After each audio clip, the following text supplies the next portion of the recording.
été assez calme la semaine dernière, en fait de nouvelles dans le monde du cinéma et de la télévision pour plusieurs raisons. Entre autres, c'est de plus en plus calme à l'approche du mois de décembre dans le domaine, à cause que justement il n'y a pas de tournage ou presque pas au mois de décembre. Les tournages commencent à s'arrêter graduellement et vont reprendre pour une grande partie au mois de janvier et février 2016. Il y a aussi, bien sûr, les attentats en France, les attentats incompréhensibles. Ici, je note incompréhensible parce que je ne comprends vraiment pas ces actions-là qui ont été faites en France récemment. C'est vraiment dommage et pitoyable ce qui arrive. C'est incompréhensible, comme je le dis, mais ça a vraiment camouflé plusieurs nouvelles qui sont sorties. Ça a pris la place entièrement et on comprend totalement pourquoi. C'est totalement dommage et encore une fois incompréhensible. Mais sur ce, quelques nouvelles sont sorties dans le monde geek la semaine passée. On va parler de ça aujourd'hui au Geek News. Ian McShane dit qu'il a accepté son rôle dans Game of Thrones pour une seule et unique raison. C'est un rôle qui est très limité. L'acteur de 73 ans commence à prendre de l'âge et ne veut pas s'embarquer dans des tournages sans fin. Bref, l'acteur révèle que son rôle va avoir une grande influence dans l'histoire de la saison 6 de Game of Thrones, mais qui sera pas là tout le long de la saison. Ça va vraiment se concentrer sur un épisode ou deux. Les tournages ont été très courts. Je pense que ça a pris quelque chose comme 1 semaine et demie pour faire les tournages de Ian McShane. Donc, l'acteur va avoir une grande influence. Le personnage qu'il va incarner va prendre une grande influence dans le retour d'un personnage décédé. Plusieurs rumeurs sont sorties que ce serait lui, un des Night Watch qui reviendrait, un des Black Watch, qui reviendrait pour redonner la vie à Jon Snow et le sauver.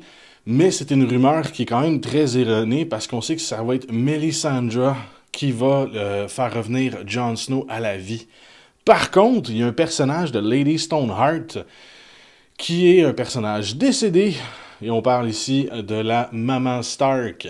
Elle va revenir sous le personnage de Lady Stoneheart avec sa cicatrice. Ça serait Ian McShane qui ferait partie du Brotherhood qui va la ramener à la vie.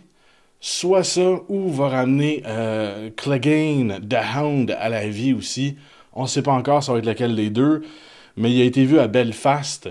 L'acteur qui joue Clegane, The Hound, a été vu aussi à Belfast, donc ça serait les deux rumeurs les plus plausibles, Lady Stoneheart et The Hound. Mike O'Hearn, qui est un modèle et un bodybuilder assez intimidant, si je pourrais dire, a sorti sur son Instagram qu'il serait en ce moment signé pour jouer He-Man dans le futur film de Masters of the Universe. Le studio n'a pas confirmé la rumeur. C'est vraiment Mike O'Hearn qui a sorti ça sur Instagram, disant qu'il faut qu'il perde 30 livres de muscles pour incarner le rôle, parce qu'il est vraiment en ce moment une musculature trop lourde. On veut un personnage un peu plus svelte pour le rôle de He-Man. Donc, Mike O'Hearn doit perdre 30 livres. Sur Instagram, il a sorti les photos. Vous en voyez quelques-unes en arrière. C'est pas confirmé par le studio, donc on ne sait pas si c'est vrai encore. Ça est arrivé plusieurs fois dans le passé que des personnes en négociation sortent la nouvelle disant que ça a été confirmé. Et à cause justement de la sortie de telles nouvelles, les contrats sont brisés. Donc on ne sait pas si ça va être lui. On attend des nouvelles du studio dans les prochaines semaines. Lawrence Kasdan, je ne sais pas si vous savez c'est qui, mais cette semaine, à Puissance Maximale, on va sortir le C'est qui ça de Lawrence Kasdan, justement pour vous donner une idée de qui est cet homme. C'est lui qui a écrit plusieurs films de Star Wars. Il est en train, en ce moment, d'écrire son quatrième film de Star Wars. On parle ici d'Empire Strikes Back, Return of the Jedi, Star Wars 7, et maintenant, le standalone movie de Han Solo.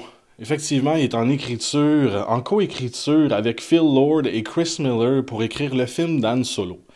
Ça va être son dernier film côté écriture pour la saga Star Wars, parce qu'il veut passer à autre chose. C'est aussi un directeur qui a dirigé plusieurs films dans le passé, mais qui a fait beaucoup d'écriture dans le domaine cinématographique. C'est quelqu'un qui a une très grande importance, qui a beaucoup de poids aussi dans la saga Star Wars. J.J. Abrams est allé le chercher personnellement avec Kathleen Kennedy pour la suite de Star Wars, The Force Awakens, puisqu'il a travaillé fortement, puis il a vraiment fait une grosse job d'écriture pour Empire Strikes Back, puis Return of the Jedi. Bref, Lawrence Kasdan avoue que ça va être son dernier film de Star Wars, parce qu'il veut passer à autre chose et retourner à la direction et faire des nouveaux projets, des nouveaux films. C'est quelqu'un qui se fait souvent oublier dans les médias, puis dans le domaine, pour faire un comeback quand même assez lourd. Il a fait ça 3-4 fois dans sa carrière. Bref, Lawrence Kasdan, merci beaucoup pour Star Wars. On te souhaite bonne chance dans tous tes projets. Universal Pictures est en train de travailler sur un live-action de La Petite Sirène. Et oui, La Petite Sirène va être interprétée par Chloe Grace Moretz. Ça a été confirmé, le contrat a été signé récemment. Chloe Grace Moretz va jouer Ariel dans La Petite Sirène. On n'a aucune autre nouvelle. On sait que c'est quelque chose d'assez loufoque, puisque Sébastien des Poissons et tout l'univers se passe justement sous l'eau, ou presque. Donc, on attend fortement des nouvelles pour savoir comment ça va avoir l'air un live-action de ça. Vraiment, un homard qui parle, puis qui fait des chansons un peu espagnoles. J'ai hâte de voir ça va avoir l'air de quoi. Un live-action de ça me semble très bizarre. Mais bref, Universal Pictures est en train de développer le projet et a confirmé une actrice majeure pour son premier rôle. On sait que Sofia Coppola était associée pour diriger le projet il y a quelques mois, mais elle a dû débarquer du projet à cause des conflits d'horaires et différents problèmes avec le studio. Il n'y a aucun directeur associé en ce moment au film. Les scripteurs sont gardés secrets, donc le projet, il n'y a pas beaucoup de nouvelles qui sortent. Sûrement qu'au début de l'année, après la vague folle de Star Wars, Universal Pictures va commencer à parler un peu plus de ce projet-là. Et dernièrement, comme on vous l'a dit, il n'y a vraiment pas beaucoup de nouvelles qui sont sorties cette semaine. Jeffrey Dean Morgan interprétera Negan dans la série The Walking Dead. Jeffrey Dean Morgan, c'est un acteur idéal pour ce personnage-là. Negan dans The Walking Dead, c'est un gros méchant qui est 10 fois pire que le gouverneur. Même que le gouverneur, comparativement dans la bande dessinée, était beaucoup plus dur. Dans la série télé, il était quand même un peu soft. Mais on attend impatiemment de voir ce que Negan va être dans la série télé. Ça a été totalement brutal dans la BD. Il a tué plusieurs personnages centrales, dont Glenn. Ça vous donne une idée? Glenn n'est pas mort en passant, il va survivre, ça sera pas pire. Mais il y avait aussi plusieurs personnes qui étaient considérées pour le rôle. On parle ici de Garrett Dillahunt, Timothy Olyphant et Matt Dillon qui étaient considérés pour le rôle de Negan. Mais principalement, en ce moment, c'est Jeffrey Dean Morgan qui a été signé. C'est lui qui va jouer dans la prochaine saison de The Walking Dead le rôle de Negan. Donc c'est tout pour les Geek News de Popcorn. Allez voir, cette semaine, on va sortir justement la vidéo de C'est qui ça de Lawrence Kasdan. On est en train de vous préparer aussi une vidéo un peu spéciale, où on va bitcher et vous montrer pourquoi Jango Fett et Boba Fett, dans Star Wars, c'est deux grosses merdes. On a eu l'idée de faire ça justement grâce au podcast qu'on a fait au Geekfest de Montréal, qui devrait sortir sous peu sur Internet. On va vous le partager. On prépare aussi plusieurs critiques des films de Star Wars, des épisodes 1 à 6.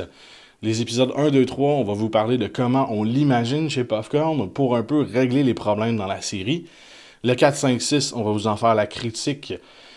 Ce sera pas vraiment une critique, ça va être plus un détaillé, scène à scène, de comment on les voit, de comment on s'est senti et de comment on a découvert l'univers quand on était petit, qui va mener jusqu'à la sortie de Star Wars The Force Awakens. Un vidéo par semaine, ça va être génial. On est vraiment impatient de vous montrer tout ce qu'on va filmer dans les prochaines semaines.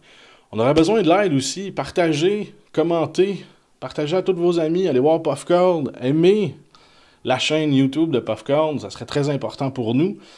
On essaye vraiment de vous amener de plus en plus de contenu. C'est à vous maintenant. Merci beaucoup.